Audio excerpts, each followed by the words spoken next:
নিজের সমস্ত দোষ স্বীকার করে নিল বনলতা। হ্যাঁ বন্ধুরা, কোণে দেখা আলো ধারাবাহিকে আজকের পর্বে আপনারা এমনটাই দেখতে পাবেন। জানতে হলে ভিডিওটি লাইক দিয়ে দেখতে থাকুন। খবরের কাগজে বড় বড় করে লাজুর নাম এবং কিডন্যাপারকে ধরেছে লাজু, সেই সমস্ত ডিটেলসে লেখা হয়। আর অনুভবের বোন অর্থাৎ অনু সকলকে সেটা পড়ে বলে এবং বলে যে যেখানে লাজু এত ভালো কাজ করতে পারে সেখানে লাজু কিছুতেই চুরি করতে পারে না। ঠাম্মিও মনে মনে বিশ্বাস করে নেয় যে লাজু চুরি করেনি। কিন্তু অনুভবের মা এবং জেঠিমা লাজুকে জিজ্ঞাসা করতে থাকে যে কিন্তু লাজু কাকে আড়াল করতে চাইছে, কোন কিডন্যাপারকে ধরেছে, কিডন্যাপার কাকে ব্ল্যাকমেল করেছিল। কিন্তু লাজু তো এই সত্য বলবে না, লাজু এই সত্য বলে না তাদের। ওদিকে কলেজেও খবরের কাগজে লাজুর ছবি এবং লাজুর নামে লেখা দেখে নীলাদ্র দেখতে থাকে। তারপরে অনেকেই দেখে। তারপরে নীলাদ্রকে এসে লাজুর ভালো বন্ধুগুলো বলতে থাকে যে দেখ, তোর নামে কোনো দিন এরকম কাগজে বেরিয়েছে ছবি, কতটা সাহসী লাজু, বুঝতে পারছিস লাজু কতটা ট্যালেন্টেড। লাজু যেমন পড়াশোনাতেও ভালো, তেমন অন্যদিকেও অনেক সাহস আছে লাজুর। এই বলে এই বলতে থাকে নীলাদ্রকে। নীলাদ্র কিছু বলে না। ক্লাসে ঢুকে লাজুকে তার ম্যাডামও এসব দেখে প্রশংসা করতে থাকে। তখন লাজু বলে আমার জায়গায় অন্য কেউ থাকলেও একই কাজ করতো। তখন ম্যাডাম বলে না, তুমি একটা গ্রাম থেকে আসা মেয়ে, তোমার অনেক সাহস, সবাই এরকমটা করতে পারে না, সবার করতে গেলে এরকমটা একটা সাহস লাগে। এবং ম্যাডাম বলে আমরা প্রিন্সিপালকে জানিয়েছি, প্রিন্সিপাল ম্যাডাম বলেছে তোমাকে সম্বর্ধনা দেবে, এর জন্য উপহার দেবে।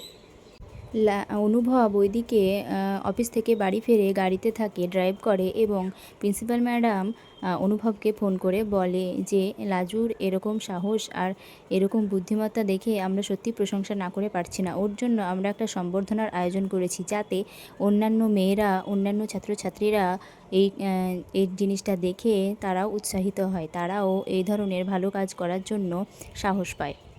তারপরে অনুভব ভাবতে থাকে যে লাজু এত অপমান সহ্য করেও ওই বাড়িতে আছে।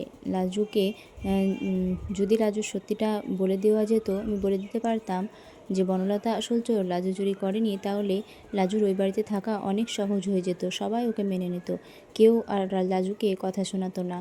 কিন্তু লাজুর জন্য এবং বনলতাকে দেওয়া কথার জন্য আমি কাউকে কিছু বলতে পারছি না। তবে হ্যাঁ, লাজুকে যদি ওরা বাড়ি থেকে বের করে দিতে চায় তখন কিন্তু আমি আমার মুখ বন্ধ রাখবো না, আমি তখন সবাইকে সব সত্যি বলে দেব। এরপরে আমরা দেখতে পাবো লাজুর কাছ থেকে কিডন্যাপার সম্পর্কে জানতে সবাই উৎসাহী হয়, সবাই না, বিশেষ করে লাজুর মা এবং লাজুর জেঠিমা, এবং কে গয়না চুরি করেছে এই ব্যাপারটাও জানতে চায়। কিন্তু লাজু কিছুতেই কিছু বলে না।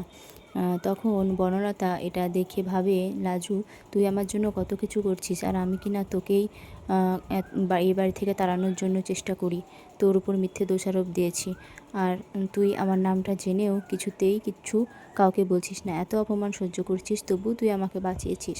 আমি তোর উপর অনেক অন্যায় করেছি, অনেক অবিচার করেছি। এই বলে বনলতা ঘরে চলে যায়। তারপরে অনুভব বাড়ি ফিরলে অনুভবের সামনে বনলতা এই একই কথা বলতে থাকে যে লাজু আমার জন্য সব কিছু সহ্য করছে, লাজু কিছুতেই আমার কথা বলছে না, নিজের উপরেই সব দোষটা স্বীকার করে নিচ্ছে। তখন অনুভব বলে যে হ্যাঁ, বুঝতে পারছো তো, তাহলে তোমার যদি এতই খারাপ লাগে যে লাজু কিছু স্বীকার করছে না, লাজুর প্রতি তোমার খারাপ লাগছে, তাহলে যাও গিয়ে সকলের সামনে নিজের দোষটা স্বীকার করে নাও, তাহলে লাজু অন্তত এই দোষ থেকে মুক্তি হতে পারে। এরপরে বনলতা লাজুর কাছে যায় এবং লাজুর কাছে গিয়ে বলে যে আমি আমার সব দোষ স্বীকার করে নেব।